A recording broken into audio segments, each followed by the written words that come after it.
नमस्कार दोस्तों, पॉलिटिक्स में आपका स्वागत है। आज हम बात करने वाले हैं एक ऐसे व्यक्तित्व, एक ऐसा नाम जिसे पूरा देश पॉलिटिकल जीनियस, राजनीति के चाणक्य के रूप में जानता है, जो नेता नहीं पर नेताओं की किस्मत लिखता है, जो ना कभी चुनाव जीता न लड़ा, फिर भी हर चुनाव उसके बिना अधूरा है। शायद आप लोग समझ गए होंगे कि मैं किसकी बात कर रहा हूँ।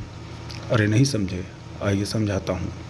मैं बात कर रहा हूँ प्रशांत किशोर जी की। प्रशांत किशोर ना होते तो शायद मोदी जी 2014 में प्रधानमंत्री न बन पाते, पंजाब में कांग्रेस के कैप्टन अमरिंदर सिंह, बिहार में नीतीश कुमार की सरकार न बनती। वैसे तो प्रशांत किशोर का जन्म 1970 में बिहार के बक्सर जिले के रोहतास ब्लॉक के कोनार गांव में हुआ था। उनका परिवार एक सामान्य किसान परिवार था, लेकिन उनके पिताजी श्री श्रीकांत पांडे एक सरकारी डॉक्टर थे। बचपन से ही प्रशांत एक शांत, संवेदनशील और सामाजिक विचार रखने वाले लड़के थे। स्कूल के दिनों में भी उनका ध्यान देश और समाज की समस्याओं पर रहता था। उन्होंने अपनी स्कूल की पढ़ाई बिहार में ही पूरी की। इसके बाद इंजीनियरिंग की तरफ बढ़े, लेकिन उनका मन सोशल साइंस और गवर्नेंस में ज़्यादा लगता था। इसी वजह से उन्होंने पब्लिक हेल्थ पॉलिसी में विशेषज्ञ बनने का फैसला किया और अमेरिका जाकर यूनाइटेड नेशन यूएनओ के लिए भी काम किया। वहाँ उन्होंने गवर्नेंस, डाटा एनालिसिस और पॉलिसी मेकिंग के फील्ड में गहरा तजुर्बा हासिल किया। प्रशांत किशोर ने अपने कैरियर की शुरुआत चुनावी रणनीति बनाकर की। उनका पहला बड़ा काम 2011-12 में नरेंद्र मोदी के लिए गुजरात में हुआ, जहां उन्होंने चाय पे चर्चा और मंथन जैसे इनोवेटिव कैंपेन्स के जरिए बीजेपी को प्रचंड जीत दिलाई। फिर 2014 में उनकी लीडरशिप में बीजेपी ने देश भर में ज़बरदस्त जीत हासिल की और प्रशांत किशोर पॉलिटिकल स्ट्रेटजिस्ट के स्टार बन गए।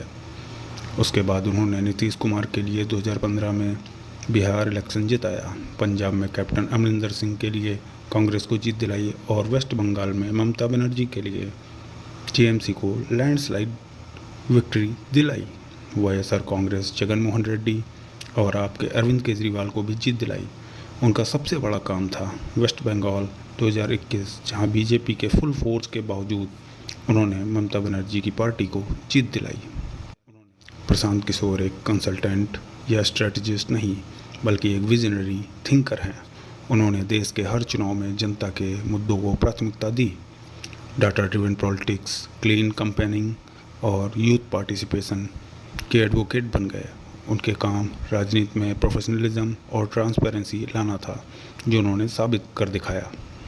और प्रशांत किशोर ने राजनीति में अपना संघर्ष खुद शुरू किया है। जन स्वराज अभियान के जरिए ये बिहार में एक नए राजनीतिक मॉडल की शुरुआत है, जिसमें लोगों का प्रतिनिधित्व लोगों के द्वारा तय किया जाता है। गांव-गांव जाकर लोगों से मिल रहे हैं, उनकी समस्याएं सुन रहे हैं और एक ब्लूप्रिंट तैयार कर रहे हैं नए बिहार के लिए।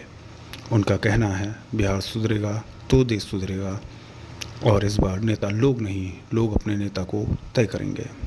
जितना मैं प्रशांत किशोर जी को जानता हूँ, सुनता हूँ, समझता हूँ, अगर प्रशांत किशोर जी को चुनाव जीतकर सत्ता का भोग ही करना होता तो शायद वो पैदल न चलकर बिहार के लोगों को सही ज्ञान न दे रहे होते, बल्कि वो तो 2014 में ही सत्ता का भोग रहे होते नरेंद्र मोदी जी के साथ में। अगर आज वो एक बिहार के मान सम्मान की लड़ाई लड़ रहे हैं, बिहार को वो मान सम्मान वापस दिलाने की लड़ाई लड़ रहे हैं जो बिहार ने खोया, जो बिहार के लोगों ने खोया। ये लड़ाई खुद के लिए और बिहार के लिए लड़ रहे हैं। अब जनता को उनका साथ देना है या नहीं, वो जनता तय करे। प्रशांत किशोर एक व्यक्तित्व नहीं, एक विचार हैं। वो विचार जो कहता है राजनीति को बदलो तभी समाज बदलेगा।